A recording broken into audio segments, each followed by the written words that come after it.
คู่หูสี่ขาพิทักษ์ยายณใจกลางเมืองกรุงเทพที่แสงแดดร้อนระอุ ตึกระฟ้าสูงเสียดฟ้าที่รายล้อมอยู่รอบด้าน เสียงการจราจรที่คับคั่งและเสียงเครื่องจักรจากไซต์ก่อสร้างดังกระหึ่มเป็นสัญญาณของวันใหม่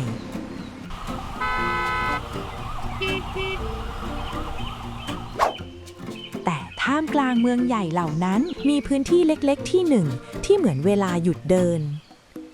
บ้านไม้สองชั้นกึ่งปูนสไตล์ยุคสมัย50 ปีก่อนตั้งตระหง่านอย่างเงียบสงบต้นมะม่วงเขียวเสวยต้นยักษ์ให้ร่มเงาเย็นสบายพื้นดินรอบบ้านไม่ได้เทปูนแต่เต็มไปด้วยผักนานาชนิดกระถางต้นโป๊ยเซียนโอ่งมังกรใส่น้ำฝนผักต่างๆเสียงกุกกักดังขึ้นเบาๆบนระเบียงชั้นสองชานมแมวส้มตัวอ้วนกลมค่อยๆบิดขี้เกียจยืดตัวยาวบนราวระเบียงไม้มันหลีตามองลงไปที่ลานดินข้างล่างเห็นรถถังม้าพันทางผสมบูลด็อกขาสั้นกำลังนอนหลับน้ำลายยืดฝันว่ากำลังวิ่งไล่จับไก่แจ้อยู่ขาหลังของรถถังกระตุกดุกดิกดุกดิกยายบัวหญิงชราวัย70 ปีรูปร่างท้วมผิวพรรณเหี่ยวย่นแต่ดูใจดีเดินออกมาสูดอากาศยามเช้า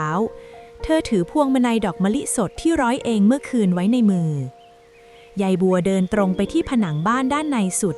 ที่นั่นมีหิ้งพระเล็กๆแล้วรูปถ่ายขาวดำใส่กรอบทองเก่าๆแขวนอยู่เป็นรูปของชายแก่หน้าตาคมเข้มยืนยิ้มกว้างคู่กับบ้านหลังนี้ในวันที่เพิ่งสร้างเสร็จยายบัวยิ้มละมุนพูดกับรูปอรุณสวัสดิ์นะตาวันนี้อากาศดีเชียวมะม่วงที่ตาปลูกไว้ออกดอกเต็มเลยปีนี้คงได้กวนมะม่วงแจกเด็กๆอีกแน่ๆยายบัวลูบกรอบรูปเบาๆราวกับสัมผัสแก้มของคนรักที่จากไปสายตาของเธอเปี่ยมไปด้วยความรักและความคิดถึงที่ไม่มีวันจางหายทันใดนั้นเสียงกระดิ่งหน้าประตูก็ดังขึ้นกริ๊งกริ๊งสัญญาณเรียกกินข้าวรถถังสะดุ้งตื่นหูตั้งหางชี้รีบตะเกียกตะกายลุกขึ้นวิ่งหน้าตั้งไปที่ชามข้าวส่วนชานมกระโดดลงมาจากระเบียงชั้น2อย่างนิ่มนวลยายบัวหัวเราะเบาๆใจเย็นๆเจ้าพวกตัวแสบไม่มีใครมาแย่งหรอกลูกยายบัวเทอาหารเม็ดผสมกับปลาย่างหอมฉุยลงในชามทั้ง2 ตัวกินอย่างอร่อยยายบัวนั่งลงบนเก้าอี้ไม้ตัวเก่ามองดูพวกมันกินด้วยสายตาเอ็นดูนี่คือความสุขเล็กๆในโลกใบเดิมของเธอแต่แล้วบรรยากาศก็เปลี่ยนไปเสียงเครื่องยนต์รถหรูดังขึ้นที่หน้าประตูรั้วสังกะสีเก่าๆชานมหยดกินทันทีหูของมันลู่ไปด้านหลังขนที่หลังคอตั้งชันรถถังที่กำลังกินอย่างตะกละก็หยุดชะงักมันสัมผัสได้ถึงกลิ่นที่ไม่คุ้นเคยกลิ่นของน้ำหอมราคาแพงและกลิ่นของความโลภที่หน้าบ้านรถเก๋งสีดำมันปราบจอดสนิทกระจกรถค่อยๆเลื่อนลงเผยให้เห็นชายในชุดสูทสีเทา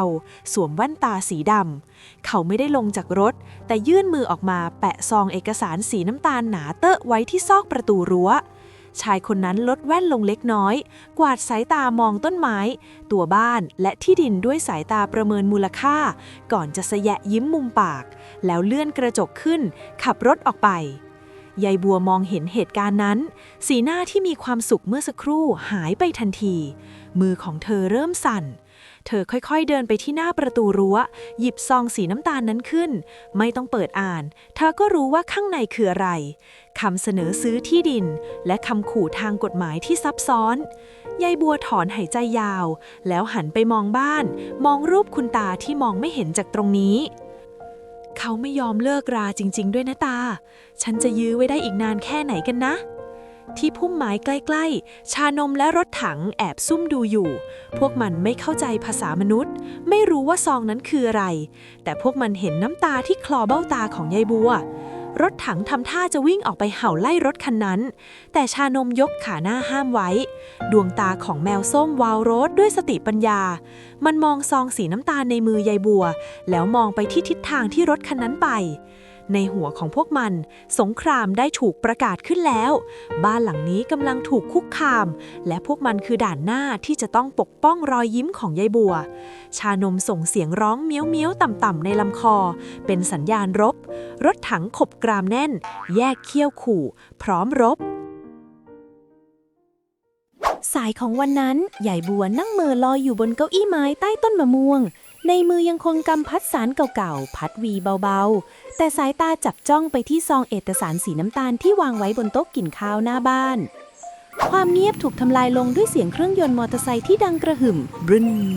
บรึ้นรถมอเตอร์ไซค์สีแดงคาดขาวคันหนึ่งขับมาจอดเทียบท่าหน้าประตูรั้วคนขี่ใส่เสื้อสีแดงคาดดำหมวกกันน็อกเต็มใบปิดบังใบหน้าและสะพายกระเป๋าใบใหญ่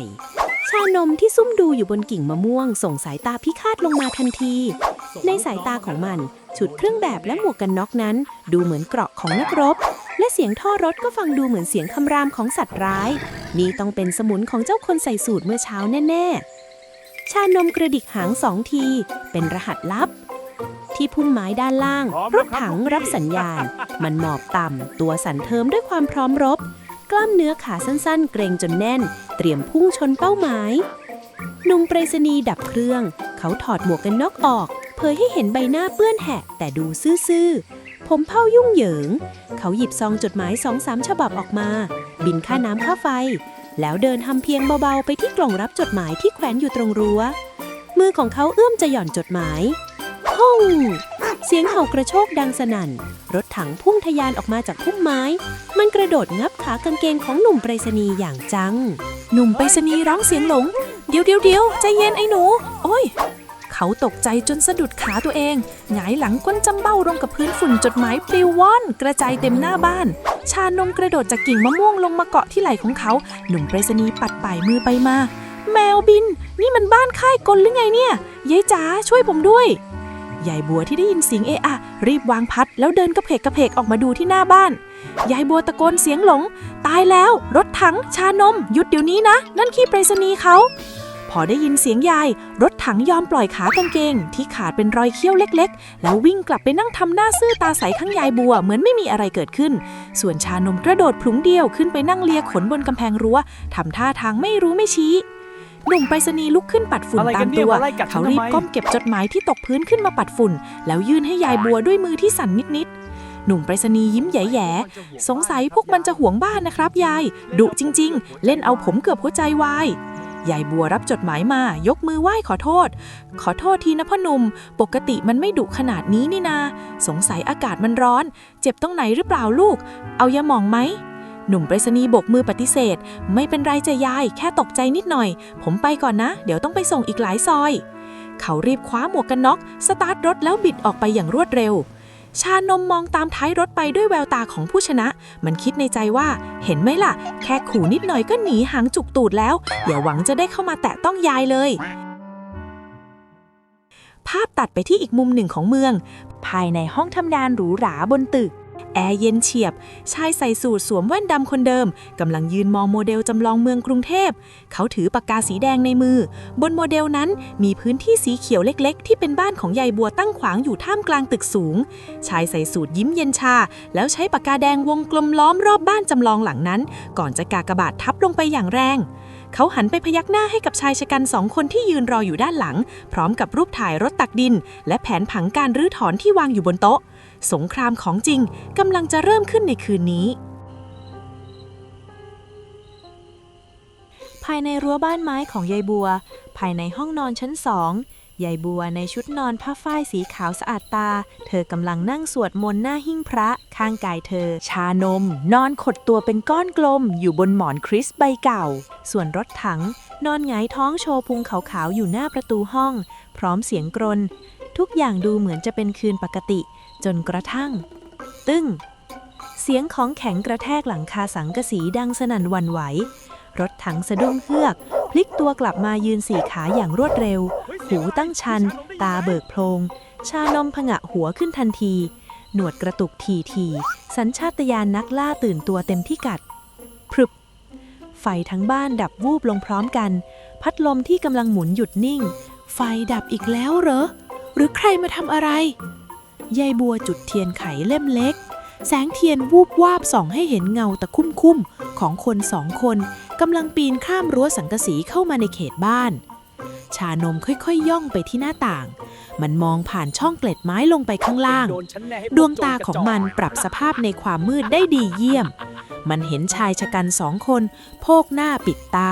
ถือท่อนไม้และถุงกระสอบท่าทางไม่ประสงค์ดีชายคนหนึ่งเตะกระถางต้นโป๊ยเซียนของยายจนล้มระเนระนาดเสียงหัวเราะคิกคักของพวกมันดังแว่วขึ้นมาชานมหันกลับมามองยายบัวยายกำลังนั่งกอดรูปถ่ายคุณตาแน่นน้ำตาไหลอาบแก้มชานมส่งเสียงคำรามในคอต่ำๆขนทั่วตัวพองฟูขึ้นมันหันไปสบตากับรถถังที่กำลังแยกเขี้ยวน้ำลายหยดติ๋งๆด้วยความโกรธใครบังอาจมารบกวนเวลานอนแล้วทำให้ยายร้องไห้ชานมพยักหน้า1 ทีเริ่มปฏิบัติการล่าท้าผีเฮ้ยรีบทำลายข้าวของให้มันกลัวแล้วรีบไปคนหนึ่งกระซิบเงียบๆสิวะบ้านไม้เก่าๆแบบนี้เดินทีเสียงดังจะตายทันใดนั้นแอดเสียงประตูใต้ถุนบ้านเปิดออกเองช้าๆลมเย็นเยือกพัดวูบออกมาเฮ้ยอะไรวะลมแรงจังยังไม่จบแค่นั้นจากบนขือคานไม้สูงเหนือหัวดวงตาสีเหลืองวาวโรดคู่หนึ่งจ้องมองลงมาชานมใช้เท้าหน้าเขี่ยกะลามะพร้าวเก่าๆที่วางอยู่บนหิ้งเก็บของป๊อกกะลาหล่นลงมากระแทกหัวโจรคนที่2อย่างแม่นยำว้าผีปลากะลาช่วยด้วยความโกลาหลบังเกิดในความมืดรถถังวิ่งไล่ต้อนโจรจนสะดุดสายยางรดน้ำต้นไม้จนล้มกลิ้งคลุกฝุ่นชานมกระโดดลงมาเกาะหลังโจรแล้วควรฝากไว้ที่เสื้อยืดจนขาดวิ่นหนีเร็วบ้านนี้ผีดุโจรทั้ง2 คนวิ่งป่าราบปีนรั้วหนีออกไปอย่างไม่คิดชีวิตรองเท้าหลุดทิ้งไว้ข้างหนึ่งเป็นของต่างหน้าเมื่อเสียงฝีเท้าโจรเงียบหายไปความสงบก็กลับคืนมาไฟฉายในมือยายบัวสว่างขึ้นเธอกล้ากลัวเดินลงบันไดมาพร้อมกับเทียนไขใครน่ะมีใครอยู่ไหมแสงไฟฉายส่องไปทั่วใต้ถุนบ้านสิ่งที่เธอเห็นมีเพียงความว่างเปล่าและเจ้า2 แสบรถถังกำลังนอนหมอบกระดิกหางทำหน้าซื่อตาใสชานมนั่งเลียขนอุ้งเท้าอย่างสง่างามบนโอ่งมังกรราวกับไม่มีอะไรเกิดขึ้นยายบัวถอนหายใจอย่างโล่งอกสงสัยยายจะหูฝาดไปเองยายบัวยิ้มบางๆแล้วเดินเข้าไปลูบหัวรถถังและเกาท้องชานมคืนนั้นยายบัวหลับไปอย่างสบายใจโดยมีองครักษ์พิทักษ์ยาย2 ตัวนอนขนาบข้างคอยระวังภัยในความมืดพร้อมกับความลับวีรกรรมที่ยายไม่มีวันล่วงรู้เช้าวันรุ่งขึ้นแสงแดดส่องกระทบลานบ้านที่เต็มไปด้วยร่องรอยความวุ่นวายเศษกระถางดินเผาแตกกระจายเกลื่อนพื้นรั้วสังกะสีบางส่วนบุบเบี้ยวจากการปีนป่ายเมื่อคืนยายบัวเก็บกวาดเศษซากความเสียหายด้วยท่าทางอ่อนแรงชานมนั่งสังเกตการอยู่บนราวระเบียงหางของมันสะบัดไปมาอย่างหงุดหงิดมันแค้นใจที่พวกสมุนคนร้ายบังอาจมาทำลายบ้านส่วนรถถังเดินดมกลิ่นไปทั่วบริเวณรั้วแยกเขี้ยวขู่ลมขู่แล้งไปเรื่อยบรึ้นเสียงมอเตอร์ไซค์เจ้าเก่าดังแว่วมาแต่ไกลชานมหูผึ่งทันทีมันจำเสียงนี้ได้แม่นไอ้หนุ่มไปรษณีย์หัวหน้าหน่วยลาดตระเวนของศัตรูแน่ๆวันนี้แหละพ่อจะข่วนให้หน้าแหกชานมส่งสัญญาณสายตาให้รถถังเข้าใจทันทีมันรีบวิ่งไปซ่อนตัวหลังโอ่งมังกรเตรียมตัวซุ่มโจมตีเหมือนเดิมหนุ่มไปรษณีย์ขี่รถมาจอดที่หน้าประตูรั้ววันนี้เขาไม่ได้มาส่งจดหมายแต่ในตะกร้ารถมีถุงกล้วยแขกและข้าวต้มมัดห้อยมาด้วยเขาชะโงกหน้ามองเข้าไปในบ้านเห็นสภาพเละเทะและยายบัวที่กำลังกวาดพื้นหนุ่มไปรษณีย์สีหน้าตกใจยายจ๋าเกิดอะไรขึ้นเนี่ยทำไมบ้านช่องเป็นแบบนี้จังหวัดนั่นเองชานมย่อขาหลังเตรียมกระโจนใส่จากระเบียงชั้น2เป้าหมายคือกลางศีรษะของหนุ่มไปรษณีย์รถถังอ้าปากกว้างเตรียมพุ่งชาร์จใส่ขาแต่เขาว่ายายบัวที่กำลังก้มเก็บเศษกระถางเกิดอาการหน้ามืดวิงเวียนเธอยืนโงนเงียนมือที่ถือกรอบรูปคุณตาที่เอาลงมาเช็ดฝุ่นอ่อนแรงจนกรอบรูปหลุดจากมือหนุ่มไปรษณีย์ตาไวเหมือนเหยี่ยวเขาทิ้งถุงขนมในมือแล้วพุ่งตัวเข้าไปรับกรอบรูปนั้นไว้ได้ทันก่อนที่มันจะกระแทกพื้นแตก ชานมเบรกตัวโก่งกลางอากาศขาที่เตรียมจะตะปบเปลี่ยนเป็นเกาะราวระเบียงไว้แน่นมันมองภาพข้างล่างด้วยความงุนงงรถถังที่กำลังวิ่งชาร์จเบรกเอียดจนฝุ่นตลบหยุดกึกอยู่ตรงหน้าหนุ่มไปรษณีย์พอดีหนุ่มไปรษณีย์ค่อยๆประคองยายบัวให้นั่งลงบนแคร่ไม้ไผ่แล้วหันมาดูรูปในมือเขาใช้ชายเชือกสีเช็ดฝุ่นออกจากกระจกกรอบรูปอย่างทนุถนอมยายครับนั่งพักก่อนเดี๋ยวผมเอายาดมให้เขาหันไปพัดวีให้ยายบัวแล้ววิ่งไปตักน้ำฝนในโอ่งใส่ขันมาให้ยายดื่มชานมมองการกระทำนั้นตามไม่กระพริบในหัวของแมวฉลาดอย่างมันกำลังประมวลผลใหม่คนเลวที่ไหนจะไหว้รูปตาคนเลวที่ไหนจะเช็ดรูปอย่างดีแล้วไอ้กล้วยแขกนั่นกลิ่นหอมจังรถถังเดินเข้าไปดมที่ขาของหนุ่มไปรษณีย์คราวนี้มันไม่ได้แยกเขี้ยวแต่กระดิกหางดุกดิกน้อยๆเพราะสัญชาตญาณบอกว่า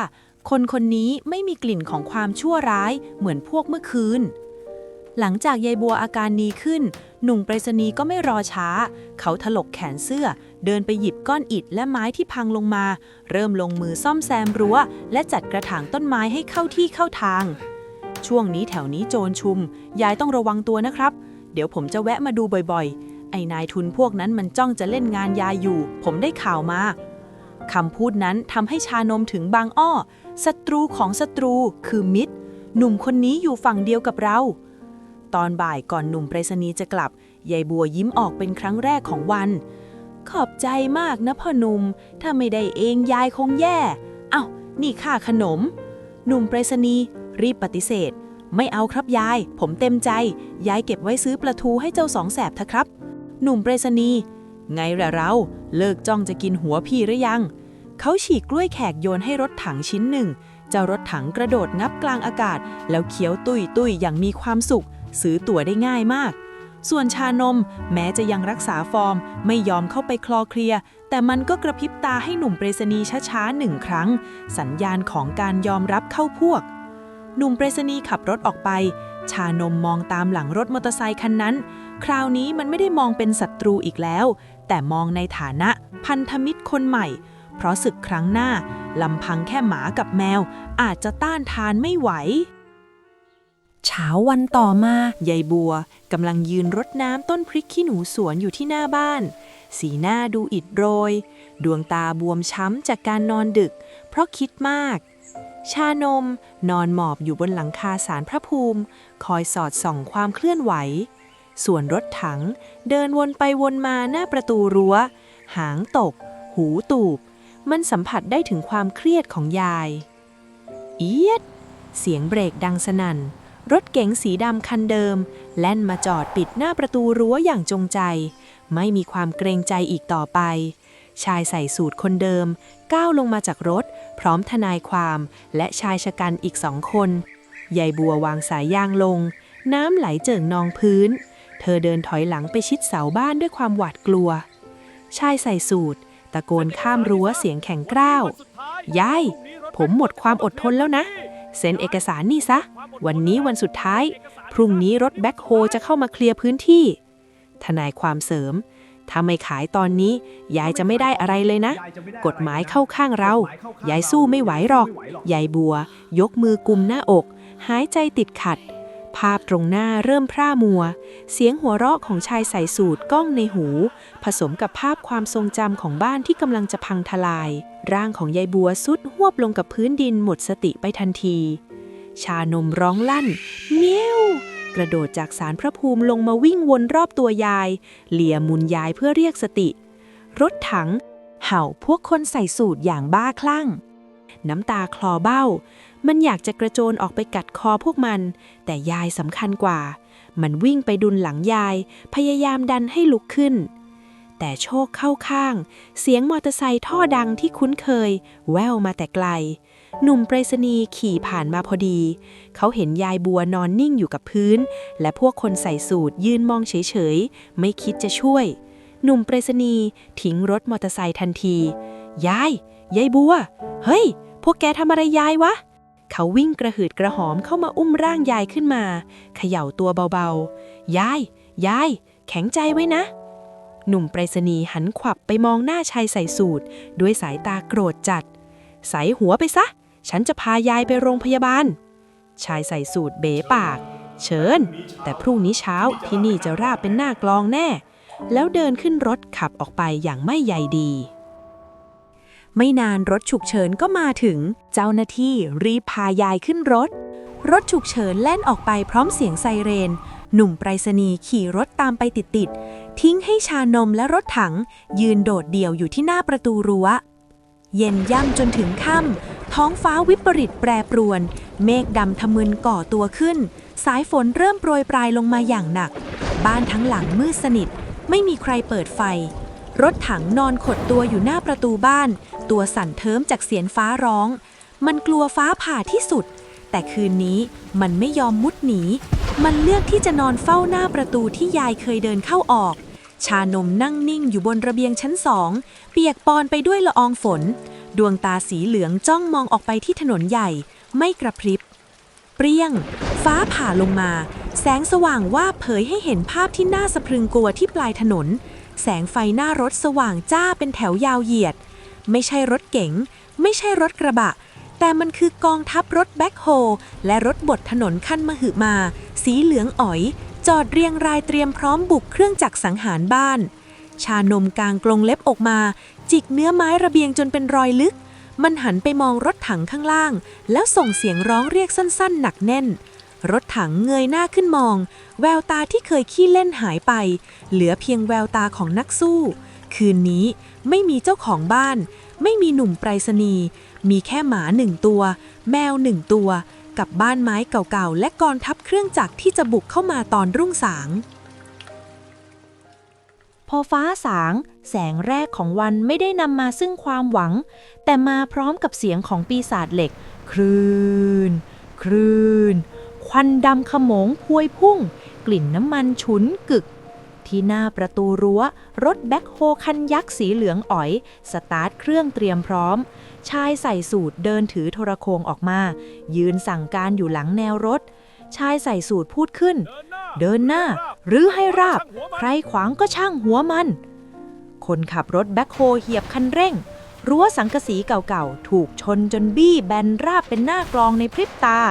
แต่ที่หน้าบันไดไม้หญ้าปราการด่านสุดท้ายยังยืนหยัดรถถังยืนจังก้าแยกเขี้ยวจนสุดปากขนหลังตั้งชันแม้ขาจะสั่นพับๆด้วยความกลัวเสียงเครื่องจักรแต่มันไม่ถอยแม้แต่ก้าวเดียวชานมเกาะอยู่บนกิ่งมะม่วงสายตาจดจ้องไปที่คนขับรถกรงเล็บทั้ง10กางออกมาพร้อมใช้งานคนขับรถตะโกนเฮ้ยไอหมากับแมวเกะกะวะเสียจะให้ชนเลยเหรอบอกให้ชนไงเดี๋ยวพวกมันก็วิ่งหนีเองแหละบุ้งกีเหล็กขนาดยักษ์เงื้องสูงขึ้นเตรียมฟาดลงมาที่หลังคาบ้านวู้รถถังเห่าเสียงหลงมันตัดสินใจทำในสิ่งที่บ้าบินที่สุดมันวิ่งเข้าไปมุดเข้าไประหว่างตีนตะขาบของรถแบ็คโฮแล้วกระโดดงับสายยางไฮดรอลิกสีดำเส้นหนาที่ห้อยอยู่ง่ำรถถังสะบัดหัวสุดเกิดกึงคนขับรถตะโกนเฮ้ยไอ้หมาบ้าทำอะไรวะจังหวะนั้นเองชานมกระโดดเกาะกระจกรถแบ็คโฮแปะมันใช้กรงเล็บขูดยิกลงบนกระจกจนเสียงครืดที่แสบแก้วหูแล้วไต่ขึ้นไปบนหลังคารถคนขับมุดเข้าไปทางช่องระบายอากาศคนขับตกใจร้องลั่นฟูชานมขี่รถแผงควบคุมไฟในเก๋งคนขับร้องวากเม้นไฟช็อตรถแบ็คโฮเสียการควบคุมหมุนคว้างไปชนเสาไฟฟ้าหน้าบ้านโครมประกายไฟแลบปริเยะรถถังรีบมุดออกมาส่วนชานมกระโดดตีลังกาลงมายืนหอบแฮกข้างเพื่อน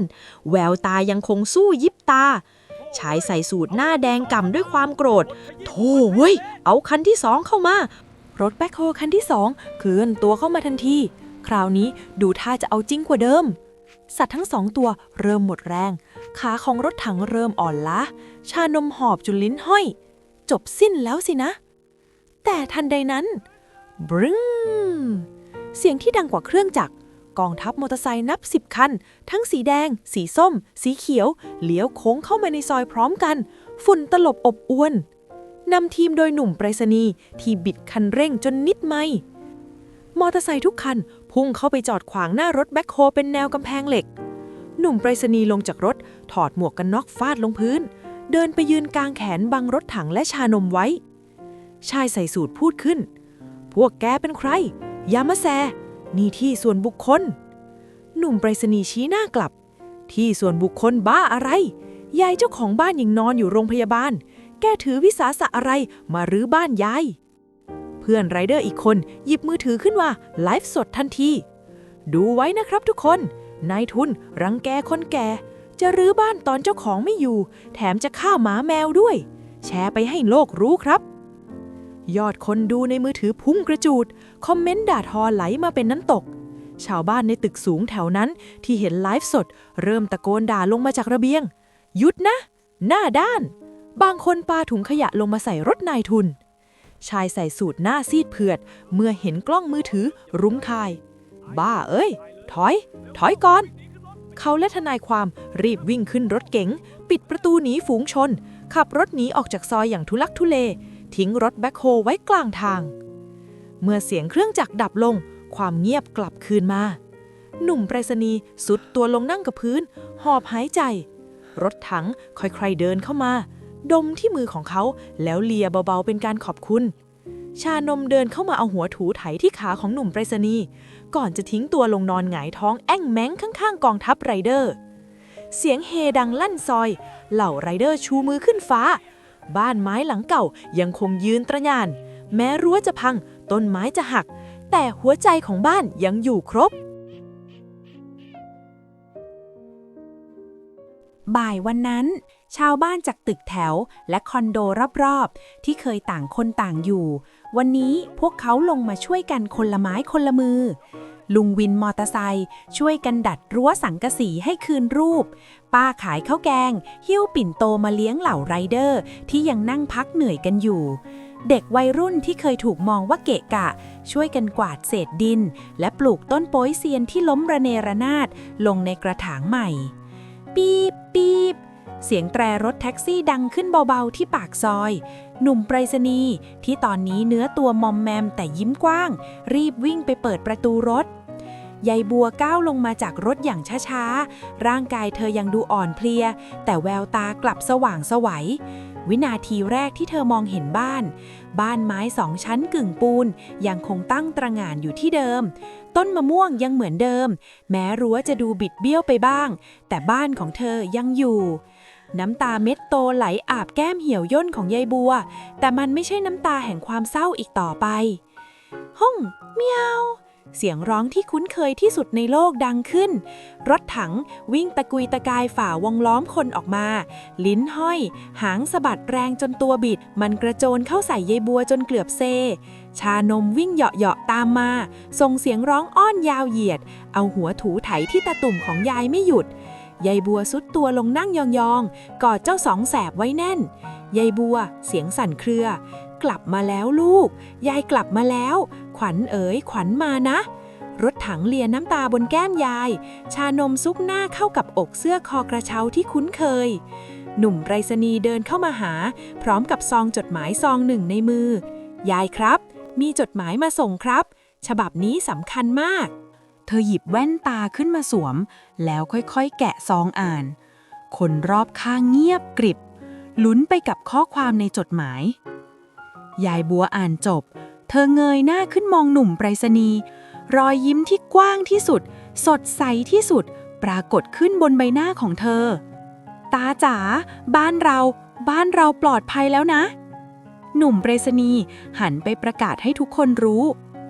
กรมศิลปากรประกาศขึ้นทะเบียนบ้านหลังนี้เป็นโบราณสถานทรงคุณค่าทางสถาปัตยกรรมแล้วครับห้ามใครมารื้อถอนหรือทำลายเด็ดขาดเสียงเฮดังลั่นสนั่นซอยไรเดอร์โยนหมวกกันน็อกขึ้นฟ้าชาวบ้านปรบมือเกลียวกราว นายทุนหน้าเลือดคนนั้นหมดสิทธิ์แตะต้องบ้านหลังนี้ตลอดกาลกฎหมายคุ้มครองความทรงจำแห่งนี้แล้ว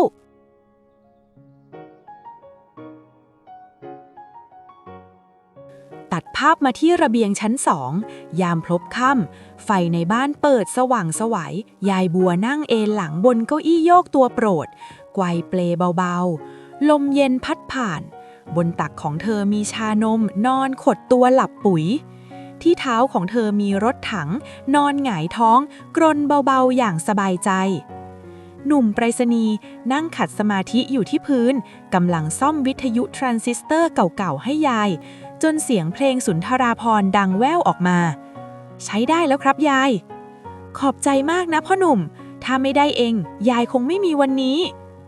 หนุ่มไปรษณีย์ยิ้มเขินๆไม่ใช่ผมหรอกครับยายต้องขอบคุณ2 ตัวนี้ต่างหากที่สู้ไม่ถอยเลย